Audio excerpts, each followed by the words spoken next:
My name is Dr. Rob Ward. I'd like to welcome you to another video conference from the redoxdoc.com video conference series.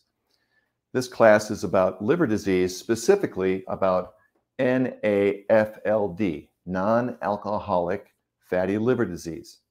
You may not have heard about this, but it is actually the #1 liver disease in America. In fact, in all developed countries, this is the #1 liver disease. And it can lead to death if it advances into something called NASH, which we won't really get into tonight, because NAFLD is way more common and way more helpable. So let's talk about that. So the liver is an organ that lives approximately right here in our abdomen. And the liver's job is to help process nutrients that come from our digestive tract and either choose to metabolize it to help us have energy or to store it in the form of fat. So the liver is kind of a clearinghouse for metabolism. And it is really important because if the liver is sluggish, our energy will be sluggish, our metabolism will be sluggish. And so we want to keep a healthy liver. So we're going to talk about how to do that tonight. But first, let me describe what NAFLD is. It's where there's a fatty infiltration or deposits of fat in the liver. And it kind of makes the liver swell. It can make the liver hurt. It can make the liver inflamed, and it kind of slows it down and makes it boggy. So 25% of adults in the United States have this disease. And I'll talk about how you diagnose it in just a second. The causes are many. It is associated with type 2 diabetes. It's associated with insulin resistance. It's associated with the metabolic syndrome. Metabolic syndrome is a combination of obesity, high cholesterol, diabetes, and high blood pressure. They all kind of coincide together into that syndrome. It is associated with the consumption of corn syrup, high fructose corn syrup that comes in our soft drinks and a lot of food commodities. There is an association in genetics, believe it or not. Asian Indians have a real high incidence of this, and I'll talk to you about it in a study that was done about 7 years ago. It's associated with certain medications that are prescribed to people. There's a heart medicine called amiodarone. There's aspirin, methotrexate, tetracycline, which is an antibiotic, can cause NAFLD. So what's the mechanism? Well, it appears to be a combination of several things at play. But because we know it's associated with obesity and a breakdown in the metabolism of sugars, we know there's a combination of inflammation, fibrosis, oxidative stress, hormonal imbalance, and mitochondrial damage that kind of leads to set the stage for this. So you diagnose this. Usually the simplest way is it turns up in a blood test that your liver enzymes are a little elevated. And if they are, the doctor may say, well, that's just a fatty liver, don't worry about it. But that's not the case anymore. In 2017, this can lead to problems, and where it once was just kind of brushed off, today it's become an epidemic.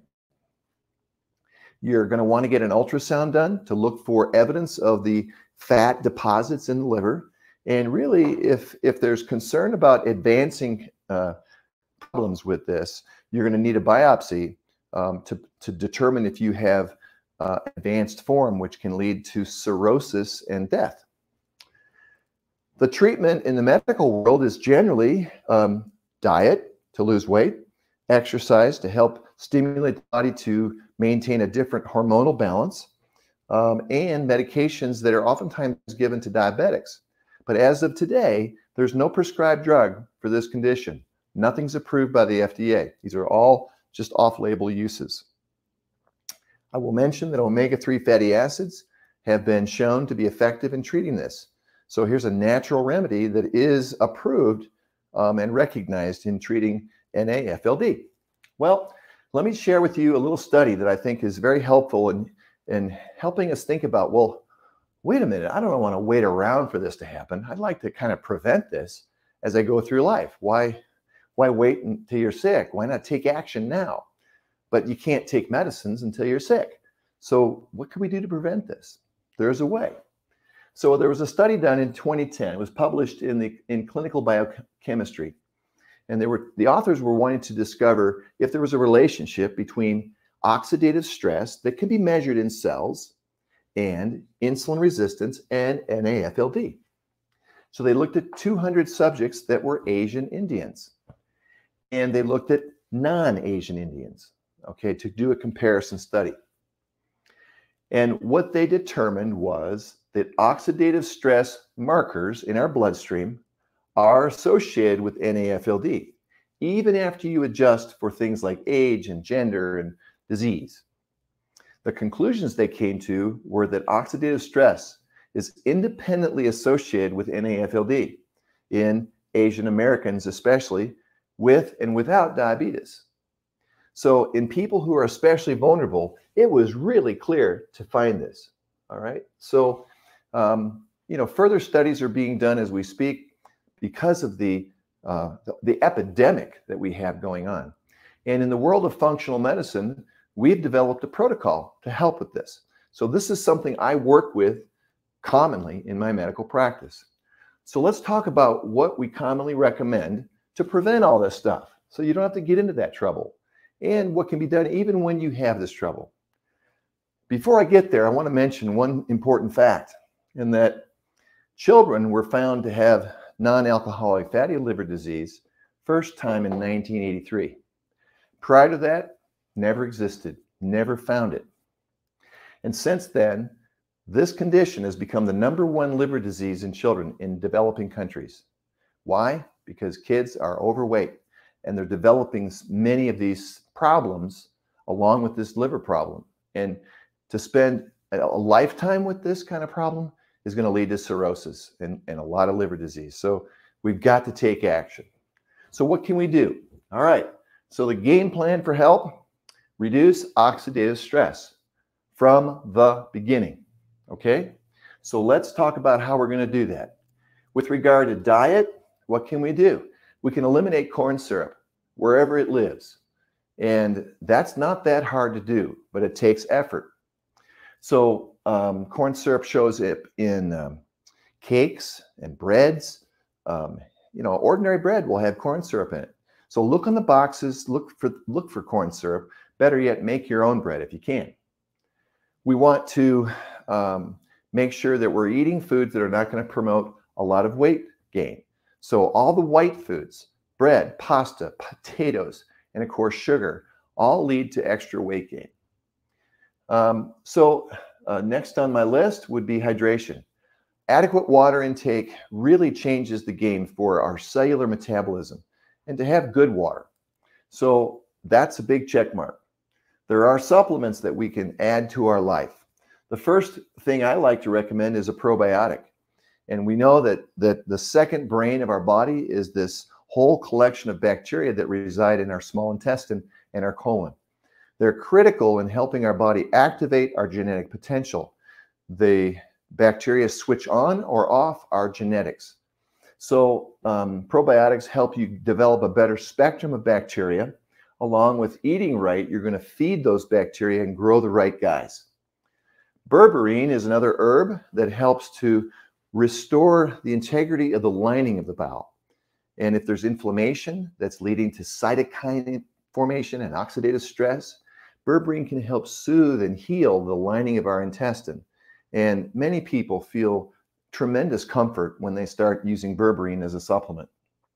Omega-3 fatty acids, I believe, work mostly through the way they help to grow the right bugs in our gut. So think of omega-3 fatty acid fish oils as food for the kind of bacteria we want to have in our bodies proliferating. The last on my list is a redox supplement. And a redox supplement is going to have multiple places where it affects the reduction of oxidative stress. The first off is it's going to help a cell manufacture balanced redox molecules. So when we have the ability to supplement our body with redox molecules, it helps the cells stay in balance as they live their lives. If they're stressed, if they're infiltrated with fat and lipids and triglycerides, they're stressed, they're struggling. They can't manufacture redox molecules in balance. But we can give them a bath when we drink a supplement, they feel that influx, and it helps them form the right kind of metabolites so that they can do their work. So a liver cell is just sitting there all stressed out, full of triglycerides. It's not doing its work. It has a bath and a balanced redox formulation. It goes, oh, good. Now I'm in metabolic balance. I can make good decisions on how to metabolize all these nutrients that are coming my way. I can be a good filter for the body and get rid of toxins. I can do my job. The next place that a redox supplement makes a difference is in helping our antioxidants, the little tiny molecules that gobble up toxins.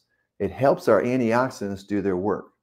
And so these little molecules are part of the toolbox that a glutathione molecule or a superoxide dismutase molecule needs to do its work of detoxifying a cell or the environment around it. So I can't emphasize enough how this particular redox supplement can make a huge difference.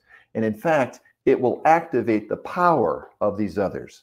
I've seen a redox supplement help probiotics work, like it catapults them forward, almost as though the redox molecules, the bacteria love them too. And any living organism will appreciate the benefit of balanced redox molecules in their environment. Hope that helps you understand non-alcoholic fatty liver disease, NAFLD, the epidemic, the way we can understand that it's linked to oxidative stress, and how to reduce that in our day-to-day life. We'll see you at the next class.